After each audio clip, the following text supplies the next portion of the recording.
Buscando la verdad en la revista de Opinión Democracia, queremos saludar a nuestros primeros invitados, el doctor Fernando Santos Albite, exministro de Energía y Minas, y el asambleísta Pedro Velasco de la Comisión de Fiscalización. Hay un debate en el país respecto de si se debe o no recibir la central hidroeléctrica Coca-Codo-Sinclair. Este es un tema que se ha puesto en debate, las relaciones del Ecuador con el gobierno de China, el pronunciamiento último la semana anterior en la Comisión de Fiscalización, en donde no hubo los votos para que se investigue este tema.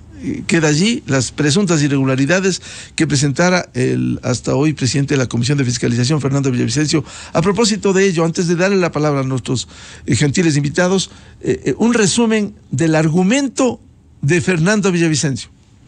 Si le lavan la cara al correísmo y al morenismo, porque si el día de hoy no tengo los votos para aprobar, quedará en evidencia que le están lavando la cara al correísmo y al morenismo. Y tranquilos, ecuatorianos, porque ese informe, si el día de hoy yo no encuentro los votos de mayoría, personalmente llevaré el informe, y le he dicho en las últimas horas a la fiscal Diana Salazar, llevaré el informe a Fiscalía, a Contraloría, entregaré a la justicia de los Estados Unidos y también entregaré al gobierno de China, porque China tiene que responderle al Ecuador. Construyeron una central cuyo costo final se triplicó. El costo inicial el año 2007 era de $1.000 millones, la central hidroeléctrica, que debía hacerse en 2 etapas. Al final decidieron hacer una por 1.500 megavatios y el costo actual para los ecuatorianos es de $3.300 millones. Se pagaron $18.3 millones confirmados, Miguel, por el Servicio de Rentas Internas y la investigación nuestra, confirmados desde la compañía china Sinohydro a las cuentas de la empresa Recorsa del señor Conto Patiño Martínez, amigo personal de Lenín Moreno, a las cuentas del señor Javier Macías Carmignani y de su esposa, íntimos de la familia presidencial de Lenín Moreno, y de esta empresa Recorsa Panamá se drenaron recursos a 5 empresas offshore, entre ellas a la empresa INA Investment Corporation, manejada por la familia del presidente. La familia de Lenín Moreno. De Lenín Moreno. Bien, ese fue el pronunciamiento de Fernando Villavicencio. Bienvenido. Quiero empezar con el doctor Fernando Santos. ¿Qué debiera hacerse con estas irregularidades que han sido señaladas en la construcción de la hidroeléctrica Coca-Codo-Sinclair? ¿Debe recibirse o no? ¿Cuáles son las condiciones? ¿Qué debe ocurrir? Doctor Santos, muy buen día. Buenos días, Miguel. Buenos días al asambleísta Velasco y a su muy distinguida audiencia. Voy a ser muy claro y categórico. Jamás debe recibirse esta obra mientras no se la repare. Aunque les soy sincero, Miguel y amigos, tengo dudas de que se pueda reparar esta central. Creo que está irremediablemente condenada a desaparecer. Bien sea por una implosión interna, por las fisuras que van a hacer que se inunde la central, o por el efecto del el problema del río Coca, la erosión regresiva que va a llevarse la toma de agua. No debe recibirse esa central. ¿Por qué? Porque si sucede algún daño, como va a suceder, y sigue sin recibirse, el riesgo está en los constructores, en Sinohydro. Si se la recibe, como quieren estos constructores, ya el riesgo pasa al Estado. Se destruye la central y será el Estado el responsable. Mire, Miguel, déjeme un par de minutos hacer una reflexión. Hace un par de años, el New York Times, que es quizás uno de los periódicos más influyentes del mundo, analizó la situación que se vive con la China y sus relaciones con los países del tercer mundo. China, que fue un imperio de miles de años, pero que estuvo bastante dormido, como decía Napoleón, el gigante dormido, se despertó en los años 80 y con semejante potencial, creo que es el país más grande del mundo, con más recursos y con más población, acumuló mucho dinero y decidió salir al mundo, una sociedad que era más bien cerrada, ¿verdad? No confiaba en el extranjero, migraba hacia adentro. Y con este dinero vio que en los países del tercer mundo había muchas obras por hacer. Ellos tenían el dinero, tenían expertise y se volcaron al mundo a construir obras financiando ellos mismos. El New York Times analizó de Argentina a Zambia cómo habían hecho las obras los chinos. Miles de obras. Y escogió una como ejemplo de la corrupción y lo mal hecho. El Coca-Cola Sinclair.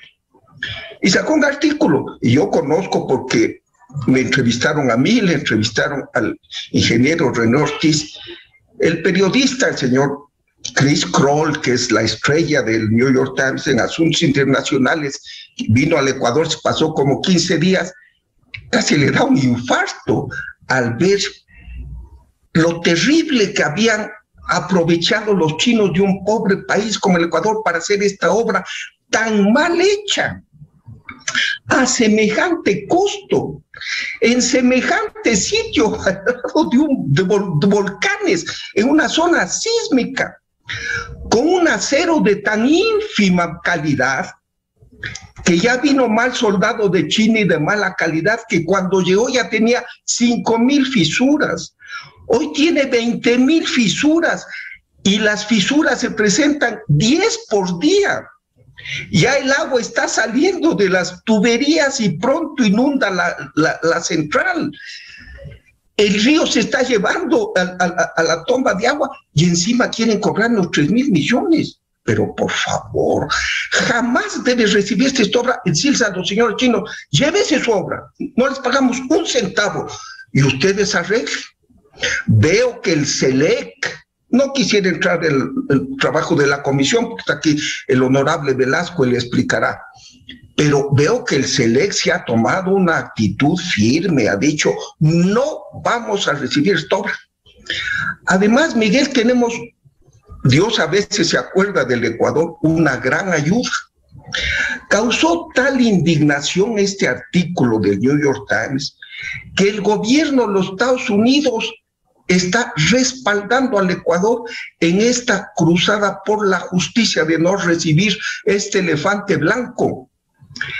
Mire, hace pocas semanas, Miguel, vino nada más ni nada menos que la jefa del Comando Sur de los Estados Unidos, una generala con el uniforme bien puesto, y dijo claramente, todos entendimos, y mandó el mensaje a China, Estados Unidos condena enérgicamente las prácticas económicas depredadoras de China, ese abuso de hacer obras de ínfima calidad a un precio excesivo, aprovechando la corrupción de los gobiernos locales, porque no es solo los chinos, son malos. Aquí hay colusión con el corrupto gobierno de Correa.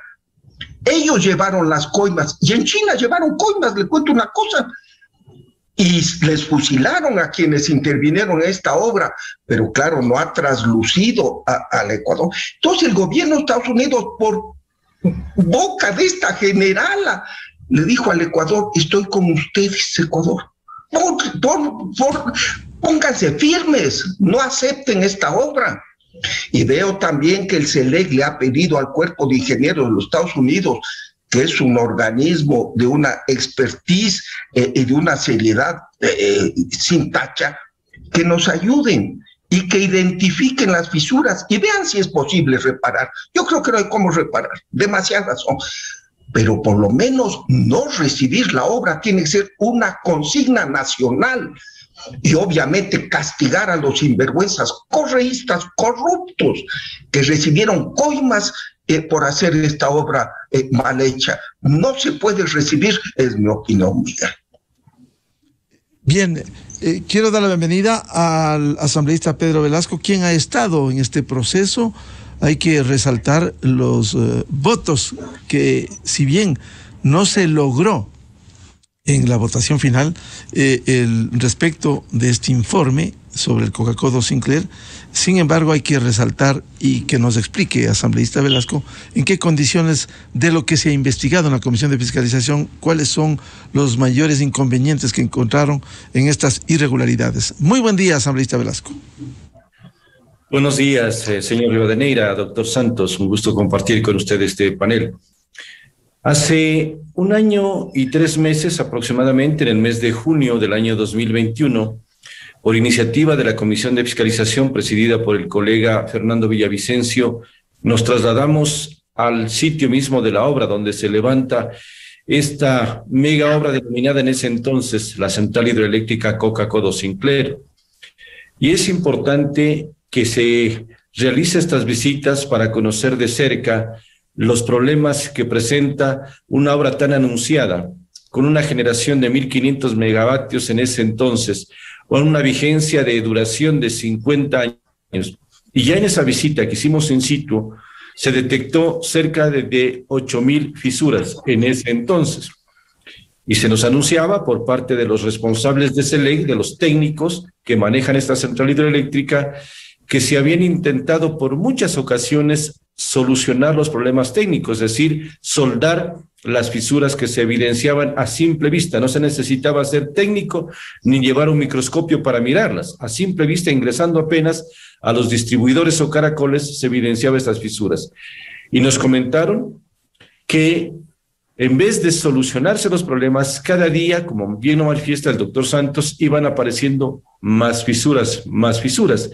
Y es así que nosotros en 1 año aproximadamente del 2021 que visitamos a la fecha 2022, ya se han duplicado las fisuras. En vez de solucionarse, minimizar y bajar el riesgo de esta construcción, se han aumentado, están llegando más de 18.000 fisuras. Es decir, es una obra que no se podrá solucionar técnicamente. ¿Por qué no se lo puede solucionar técnicamente? Y el doctor Santos sabe muy bien el tema, y bien con su memoria importante que refresca lo que manifiestan organismos internacionales, medios de comunicación a nivel internacional. Porque es como una construcción de una gran catedral, inmensísima catedral. En medio de esa catedral van empotrados la tubería soldada con miles y miles de toneladas de hormigón. Y para poder solucionar tienen que desmontar toda esta infraestructura, esta construcción de esta catedral, para poder reemplazar con tubería nueva. Y eso es muy complicado. Definitivamente tendrían que prácticamente botarla a la central hidroeléctrica para nuevamente construir. Eso es complicadísimo. Y adicionalmente, lo que se refería, independientemente del otro problema natural, que parece que no se realizó con seriedad los estudios tecnológicos, los estudios geológicos, aguas arriba, en lo que es el embalse donde se capta el agua para que sea conducido a la cuarto de máquinas. Ese es otro problema muy serio. Es decir, hay 2 problemas fuertes que solucionar. Se había anunciado por parte de los mismos técnicos de SELEC que nos hicieron el recorrido el día de la inspección y además cuando comparecieron posteriormente a la Comisión de Fiscalización, que los orígenes de estas fallas vinieron desde China. Es decir, se trajo un material de mala y pésima calidad, y aquí hay responsabilidad de nuestros connacionales, de quienes actuaron en calidad de fiscalizadores de la obra, porque permitieron, a sabiendas de que era una obra que traía malos materiales, pésima calidad, permitieron la instalación de esos materiales.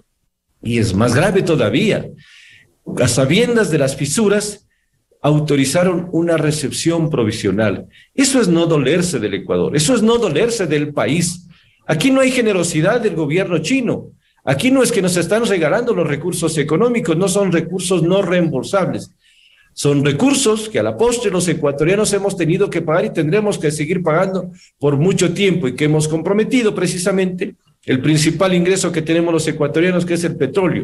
Es decir, con estos temas de convenios de prepago, que está bien los créditos, eso no lo debemos dudar. O sea, sí podemos recurrir a créditos internacionales para solucionar problemas nacionales, pero lo malo es de que se comprometan recursos en forma ilegal, en forma antitécnica, y no se salvaguarde los intereses del país. Tendremos una obra para 50 años conforme se anunció desde el 2016, cuando se inauguró, si en apenas 5 años, en el 2021, que nosotros verificamos esta obra, ya presentaba cerca de 8,000 fisuras. Hoy, en el 6º año de funcionamiento, tenemos cerca de 18,000 fisuras. ¿Cuándo vamos a solucionar este tema? La gran interrogante. Entonces, aquí es importante que tiene que actuar inmediatamente, conforme lo ha venido haciendo la misma Contraloría, determinando glosas importantes, si es que se han ejecutado o no las garantías que se exigen para este tipo de contratos. Tiene que intervenir la Fiscalía para determinar responsables de quienes han actuado con dolo, porque el recibir una obra sabiendo que está mal hecha es actuar con dolo en perjuicio del Estado ecuatoriano. Es decir, hay muchos temas que tienen que aclararse y no podemos nosotros como ecuatorianos pagar las consecuencias. Yo he mirado, por ejemplo, centrales hidroeléctricas en algunos países de una altísima calidad, con una tecnología muy moderna. Por ejemplo, en algún momento visitamos la central hidroeléctrica de Itaipú, en el Brasil, que da satisfacción, alegría mirar cómo obras de esa magnitud generan electrificación para muchas ciudades, departamentos de ese país. Y acá nosotros en apenas 6 años tenemos que estar lamentándonos la construcción de una obra mal hecha. ¿Por qué no pasó el informe? ¿Aquí incidió, asambleísta Velasco, la parte política antes que un hecho como han descrito tanto el doctor Santos cuanto usted, estas graves irregularidades que van en perjuicio del propio país recibir en estas condiciones? Lamentablemente, al interno de la Asamblea como que se está haciendo costumbre de que como es una entidad política hay que privilegiar lo político. Qué pena de criterio que me da. La política es sana, sí, cuando se la practica de la mejor manera, pero cuando se utiliza la politiquería para defender a ciertos actores o ciertos sectores de la sociedad que pudieron haberse estado salpicando con este tipo de construcciones y de obras, esto duele. El informe no recoge situaciones alejadas a la verdad. Lo único que recoge es lo que estamos narrando y lo que han narrado funcionarios mismos de SELEC, quienes recomiendan por sobre todo que esta obra no debe ser recibida, no puede ser recibida. Y en eso coincidimos plenamente con el doctor Santos, con quienes defienden los intereses nacionales. Es una obra que por su condición actual no puede seguir prestando esos servicios. De los 1.500 megavatios supuestamente que debía generar, apenas está funcionando y operando con el 30%. ¿Qué significa eso? Que a la postre, si quiere funcionar un poco más, esto prácticamente se acaba en menos tiempo. Entonces, como que están cuidando un poco las inversiones realizadas. ¿Y por qué no prosperó el informe? Yo creo que aquí cada uno debemos responder de nuestros actos. Y hay algunas personas que me preguntaban, ¿y ustedes se sienten solos, huérfanos? No, porque nosotros podemos no tener los votos, pero sí estamos pensando en el bien del Ecuador, en el bien del país, defendiendo los intereses del país. Es una mega obra, entre comillas, anunciada con bombos y platillos, porque los recursos son altísimos. De cerca de 1.000 millones se triplican los costos para poder recibir una obra que no va a servir absolutamente para nada. Es decir, quienes defiendan los intereses coyunturales políticos para que no se afecte supuestamente la imagen de un sector político, o quienes quieran defender sectores que podrían salir perjudicados, como el caso del actual ministro, porque formaba parte de las acciones de la empresa fiscalizadora. Eso ya le corresponde resolver en la conciencia de cada uno de nosotros. A mí me han enviado de mi provincia, una provincia pequeña en el norte del país, en la provincia del Carchi, pero con dignidad, con respeto, a defender los intereses nacionales y no intereses grupales. Me van a preguntar, y me lo han preguntado en estos días, ¿usted forma de la bancada del Acuerdo Nacional? Sí, yo ingresé a la bancada del Acuerdo Nacional, pero eso no significa que tengo que agachar la cabeza y decidir si está acorde a una directriz emanada desde la bancada para yo irme en prejuicio de los intereses nacionales. No me lo han dicho, no me lo piden y no me lo pedirán, porque saben cuál es mi forma de actuar y mi comportamiento. Y yo siempre privilegio los intereses nacionales por sobre intereses grupales. Doctor Fernando Santos Alvite, con esta realidad que se ha presentado, ¿qué hacer? Usted decía, muy difícil recibir en estas condiciones, por un lado, y por otro, ¿qué hacer con esta central? Con miles de daños y fisuras. ¿Qué hacer? Es un problema complejo, con una inversión tan alta que tanto se llenaron la boca durante los 10 años de la Revolución Ciudadana? Mire, Miguel, es un problema gravísimo, porque yo he conversado con técnicos y le veo irremediablemente la obra destinada a terminarse, bien sea por el río o por las fisuras que una compañía alemana a la que se contrató el ministro Carlos Pérez, que trató de hacerlo mejor, por supuesto, y como dice el diputado Velasco, le sueldan y se debilita toda la zona alrededor de la soldadura y vuelven a aparecer más fisuras. Pero mire, Miguel, es gravísimo lo que está sucediendo, porque mal o bien nos da el 20% de la generación eléctrica del país. Si se va esta central, el Ecuador se queda sin 20% de su generación. ¿Cómo la reemplaza? No va, las plantas viejas de diésel que queman billetes literalmente están ya obsoletas, no se les ha hecho mantenimiento. El país se está condenando a un futuro oscuro, para usar una expresión, sin generación eléctrica. Mire, Miguel y Pedro, ¿por qué está subiendo el riesgo país? Ya está, creo que más de 1.700 puntos, y pronto le pasaremos a Argentina y vamos a llegar a Venezuela, porque el mundo, los bancos, las compañías grandes le ven al Ecuador como un estado fallido, un estado en donde no va a haber más producción petrolera, porque los señores indígenas tienen poder de veto y son enemigos de que se amplíe la frontera extranjera, donde no va a haber más producción minera, porque también los señores de la CONAIE quieren hacer las auditorías de las minas existentes e impedir nuevas minas, donde no va a haber electricidad, porque el coca-codo va a desaparecer en poco tiempo. ¿De qué va a vivir el país? Va a ser un país fallido, y lamentablemente dejaré el tema minero y petrolero para otro momento, pero en el sector eléctrico ya debería el gobierno despertarse de la modorra y pensar en algo. Hay un proyecto, por ejemplo, el proyecto Santiago, que puede generar 2.000, 2.500 megavatios reales, que está meses o años en discusión. Nadie hace nada. Mire, Miguel, hay dos pequeñas centrales, una eólica en Loja y una solar en esta otra monumento a la corrupción, que es la refinería del Pacífico, en donde se pueden instalar paneles solares, que ya dejó adjudicado el ministro René Ortiz en el diciembre del 2020. Ya van a ser 2 años, y este gobierno recién comienza a analizar, como si tuviera todo el tiempo del mundo.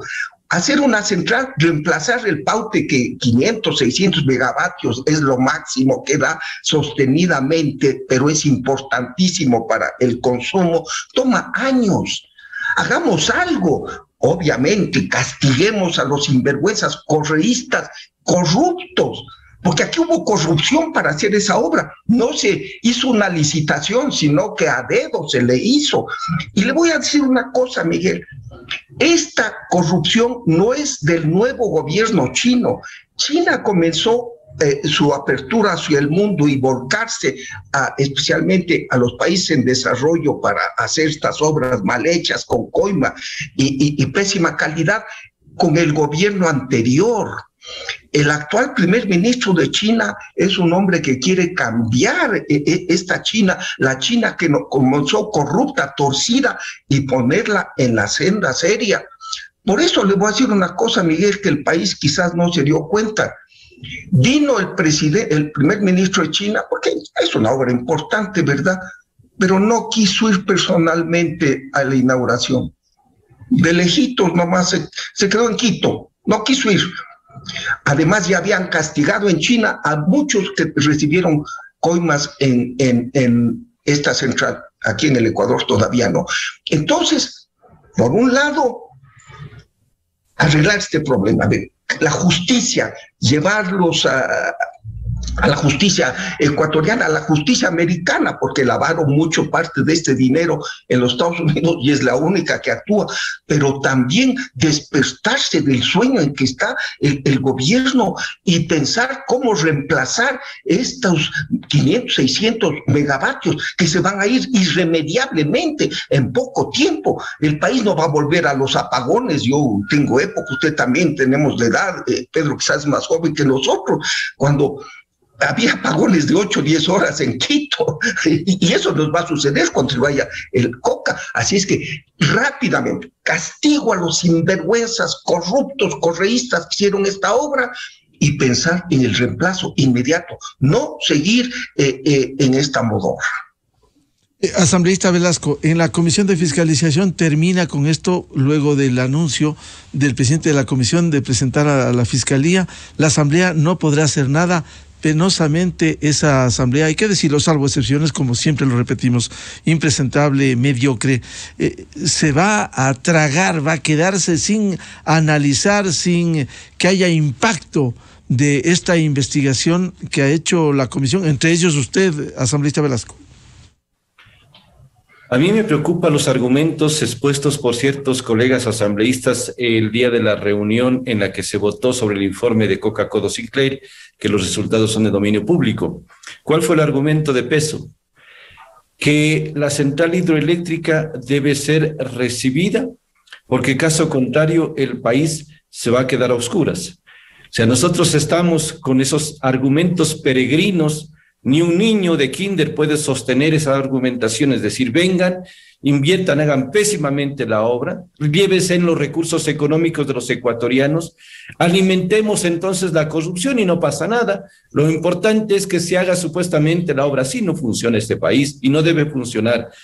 Necesitamos seriedad, necesitamos argumentos técnicos y lo más importante que estamos diciendo es que se privilegien obras de calidad para el país. Ya tenemos experiencias nefastas, la famosa refinería del Aromo, tenemos la otra refinería de Esmeralda repotenciada. Hay algunos temas que si nos ponemos a comentar y a rememorar, nos sentaríamos a llorar de la indignación, de la impotencia, del dolor, cómo se desangra el Ecuador de los recursos económicos que pocos los tenemos, pero que si nosotros pudiésemos aprovecharlos de la mejor manera, haríamos de este país algo grande. Y eso es lo que duele.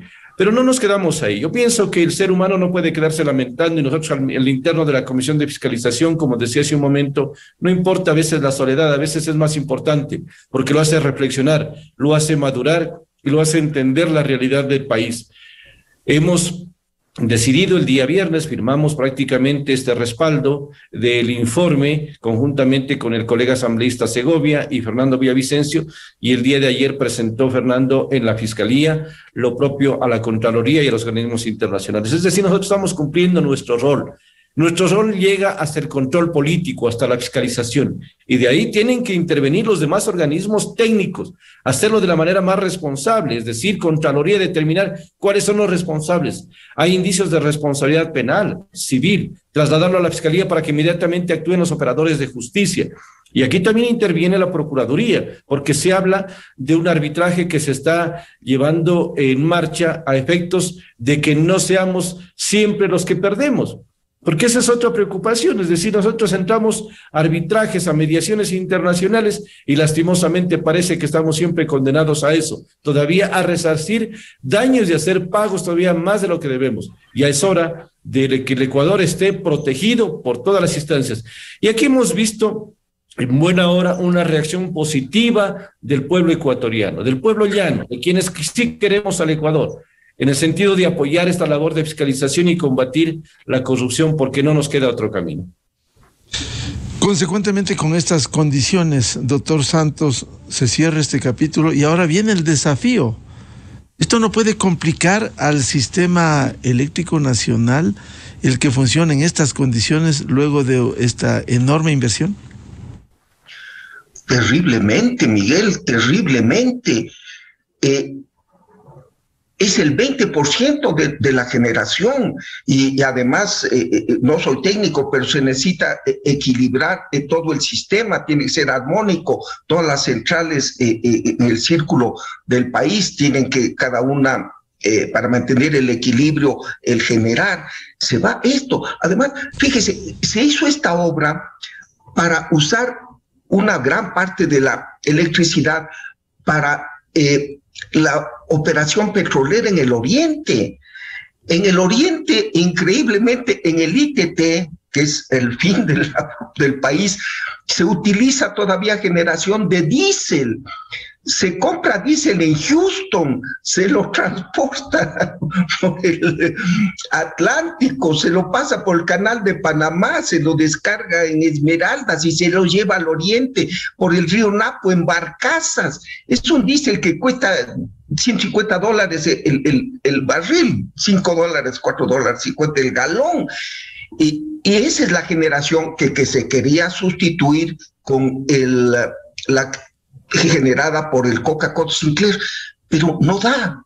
Pusieron 1.500 megavatios y no había agua. Yo también conozco la central. Me invitó, cuando hice algunas críticas, el anterior gerente de la SELEC, el ingeniero Quillas, un hombre de bien, un gran profesional. Me dijo: Fernando, usted critica esta obra, quiero que venga y la conozca personalmente. Y cuando llegué, la toma de agua, la presa que alimenta a los generadores, parecía la laguna de la Alameda.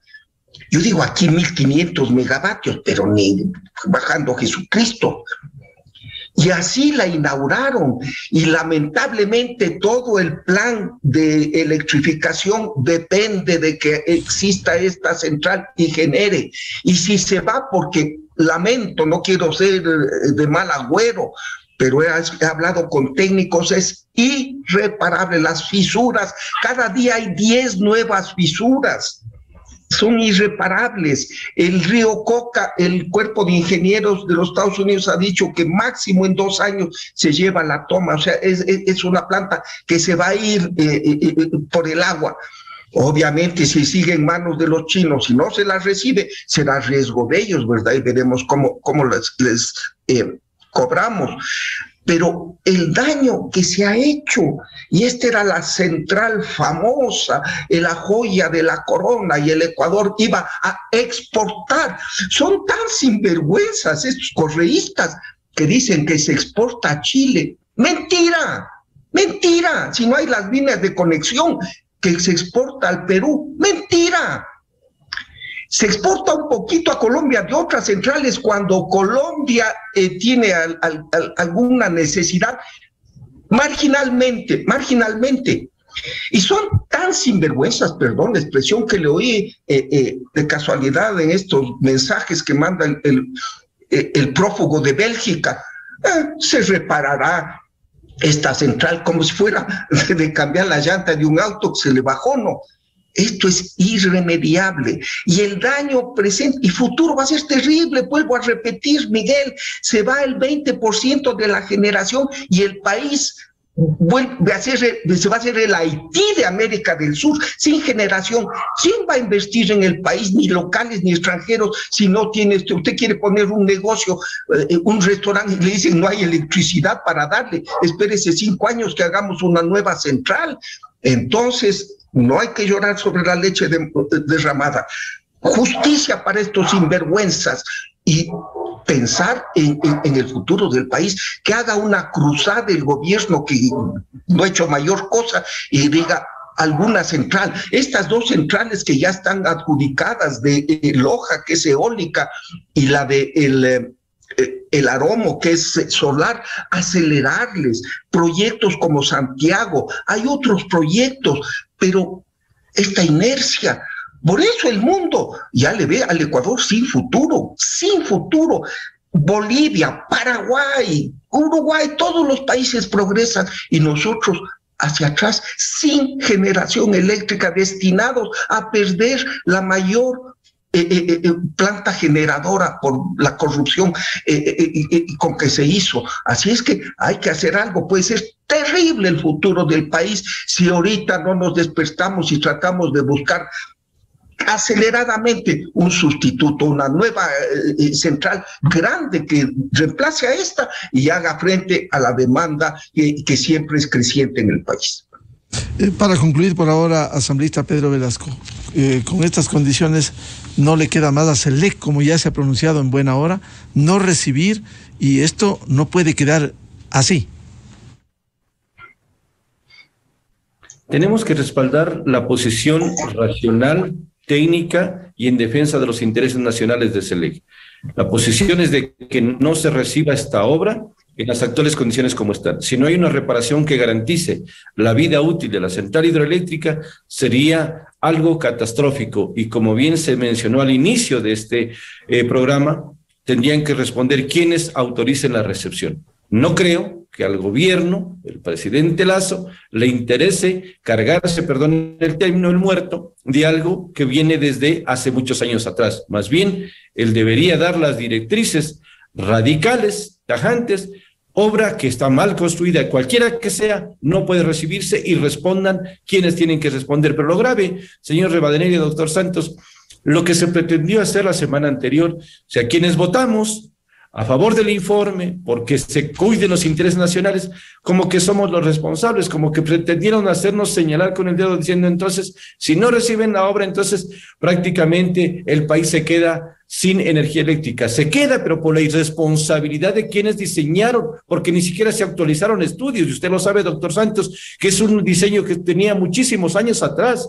Es una obra que en principio se iba a hacer para 450 megavatios, que tal vez ahí hubiese funcionado y posteriormente se amplió una segunda etapa para llegar a 900, pero no, pues lo más importante era tomar protagonismo, vámonos directamente a 1500, por poco llegan a anunciar que iban a generar 3000 megavatios, sin tener ni siquiera agua, como bien dice, porque la base fundamental para estas centrales hidroeléctricas es el reservorio que tiene que tener la suficiente caudal para poder generar precisamente la electricidad. Si eso no se lo ha hecho, hoy tendrán que responder quienes en su momento tuvieron la decisión o tomaron la decisión equivocada de construir una obra que junto a esto pudimos evidenciar otros problemas. Por ahí está cerquita el SOTE, con problemas serios, también asimismo en donde se producen rupturas permanentes. Por ahí mismo está cerca una vía que empata hacia las poblaciones orientales.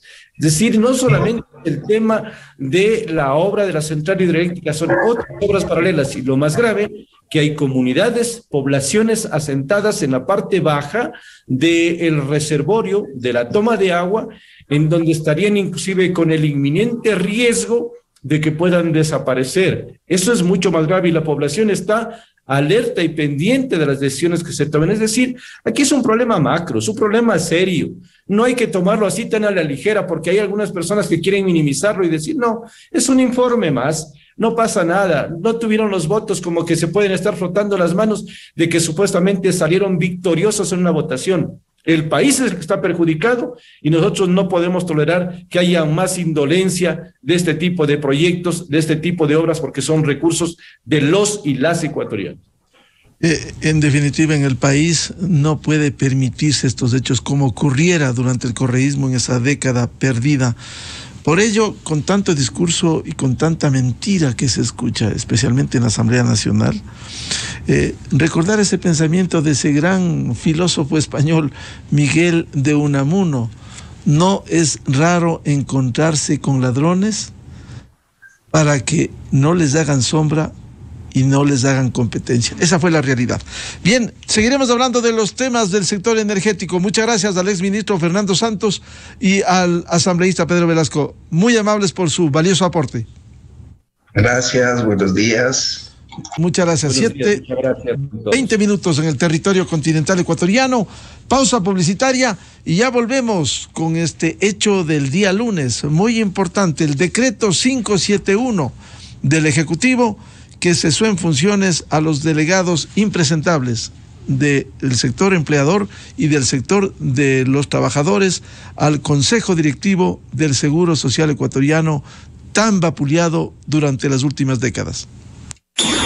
Miguel Rivadeneira en la revista de Opinión Democracia. Inicio de espacio promocional y publicitario. Produbanco es ProPyme. Nuestro propósito es impulsar el crecimiento de tu negocio. Por cada $2,000 de incremento en el saldo de tu cuenta PYME hasta el 30 de noviembre de 2022, participas en el sorteo de 2 premios de $10,000 cada uno. Si abres tu primera cuenta PYME en Produbanco, participas por un premio adicional de $10,000. Somos un banco con propósito. Produbanco, en pro de ti. Tu seguridad es nuestra prioridad. Por eso el Distrito Metropolitano de Quito cuenta